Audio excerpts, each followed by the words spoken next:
I want to touch on some wide receivers with you, top 10 wide receivers, and we'll get a little bit deeper towards the end of the week. Not really breaking any news with these wide receivers. I mean, they're all studs, and I think this is kind of the consensus across the board. So, like, I'm not going to have anything that's kind of like, a hot take here. So we'll bring it up, Tyler. This is the top 10. And what I got here. So Cooper Kupp, I'm seeing people make the case for Justin Jefferson over him. And, I think I saw a draft this week where Cooper Kupp fell to pick 9. Of course, there's some, elbow concerns with Matthew Stafford. But, he's starting to throw. Yesterday, he tossed a couple, 60-yard bombs, and, the elbow felt fine, according to him. And it's nice to see him out there throwing. He's got a tough first week matchup against the Buffalo Bills, so you want to see him out there. But Cooper Kupp, I mean, what are you going to say about this guy? He was an absolute cheat code last year, and people, I think, are making the case for Justin Jefferson because, one, they don't think Cooper Kupp will be as efficient. He had 191 targets last year, which led everybody. I mean, he led everybody in targets, catches, receiving yards, touchdowns, fantasy points. He was the man. He was the triple count. Like, we haven't seen it before. There's going to be some regression. There really is. And how much, though? Like, even if you're taking a little bit away, he's still going to be an absolute stud. Year 2 with Stafford and Sean McVay, these guys working together. I suppose, Allen Robinson on the squad now, which is an upgrade over Robert Woods. People's thinking will probably be, okay, well, maybe fewer targets, fewer catches. He can't be as good. So I'm going to take Justin Jefferson ahead of him. Jefferson reports at a camp is that he's catching everything. He's winning every route. He is fantastic. He's awesome, right? He is clearly the go-to guy. You bring Kevin O'Connell over there, who was with LA, ran more 3 wide receiver sets than anybody in football. So you're going to see more wide receiver sets, 3 wide receiver sets in Minnesota. And that's going to benefit, KJ Osborne, Adam Thielen, Kirk Cousins. It's going to benefit Justin Jefferson. Justin Jefferson has the Cooper Kupp role. Well, guys, who has the Cooper Kupp role? Cooper Kupp. He still has that role. He is awesome. Let's not overthink it. The only way that this guy busts is if Robinson is super fantastic, and we like him. He's a top 20 wide receiver for me. Or an injury happens, this elbow thing, or Cooper Kupp. I wouldn't overthink it. Some of the game logs from Cooper Kupp, some of these fantasy points I'm looking at, 37, 36, 34, 34, 31, 30. The guy had at least 20 fantasy points in every single game but 3, 18, 16, and 11. Those were his worst weeks. And you still finished with 18.6 fantasy points. It's like wide receiver 2, a low-end wide receiver 1 in some weeks. Don't overthink it. The guy is fantastic.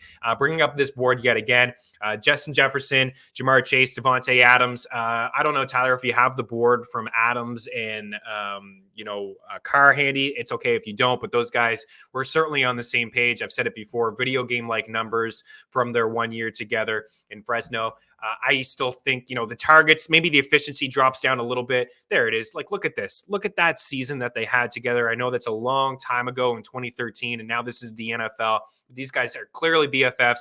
They have a rapport together. If Adams was a member of the Packers, I'm ranking him as wide receiver 3 at worst. I've got to drop him down just a little bit because I don't feel like it will be as nice as that connection that him and Rodgers had. It was like pitch and catch, and it was just him over there in Green Bay. We've just already had the conversation about the lack of weapons in Green Bay. You still have Hunter Renfrow. You still have Darren Waller there, but I think he is really safe.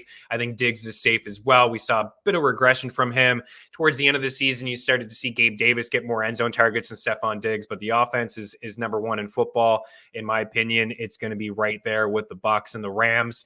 And, he's just a guy that, you're going to get about 1,200 yards and double-digit touchdowns from. CeeDee Lamb is, it remains to be seen if he can handle top coverage, right? Losing Amari Cooper is going to be significant from him, but I can't see a scenario where he doesn't finish inside the top 5 in targets. He could be number 1. It's possible he's number 1 in the NFL in targets. The offensive line is not as great in Dallas, but losing Cooper, losing Cedric Wilson, James Washington is already hurt. Michael Gallup's going to start the season on the PUP list. He's going to miss some time. And, Jalen Tolbert's a rookie. So CeeDee Lamb, I think, is a really, really strong target. You can go wide receiver, running back at the end of the first if you want to. Mike Evans, don't worry about the hamstring. This kind of pops up every year. I saw a video of Brady and him playing pitch and catch yesterday. They wouldn't be doing that if Mike Evans is dealing with an injury. Even with the addition of Julio Jones and Russell Gage, I still view Mike Evans as a guy that's going to get 1,000 yards and double-digit touchdowns. I think he's got 27 touchdowns in the last 2 years with Tom Brady, who threw the ball more than anybody, led the NFL in passing attempts, passing yards, and passing touchdowns. He's not going to be a guy that catches 100 passes. On this list, he's probably the one that you can say definitely won't catch 100 passes. Like 70 is kind of the range that he's been at in each of the past couple seasons. Tyreek Hill and Deebo Samuel in there. I mean, Hill, I got him there because he's just a game changer. I know it's a downgrade at quarterback. Don't believe Hill when he says it's not. It is from Mahomes to Tua, but he's just such an explosive player. The high upside weeks is certainly worth it for me. Deebo, I got him down here a bit because, I think Ayuk could be the number one target. I think Kittle could be. You got Trey Lance, who maybe steals a few, rushing attempts from him inside the red zone, even though there's incentives in Deebo's contract. And then T. Higgins. We'll save it on Higgins and Jamar Chase. I'll dive into them a little bit more on tomorrow's episode, but Higgins had one fewer end zone target than Jamar Chase. He had more targets per game than Jamar Chase. I think those guys should be a little bit closer. I think they're both top 10 wide receivers, but I wouldn't be shocked if T. Higgins finished with more fantasy points than Jamar Chase. I think they're both terrific. I think Chase is definitely the better wide receiver of the two from a real life standpoint, but T. Higgins is going to eat as well. And when he was on the field, he was actually getting more targets per game than Jamar Chase. Maybe that's it. That's all I'll talk about. Those guys are both studs.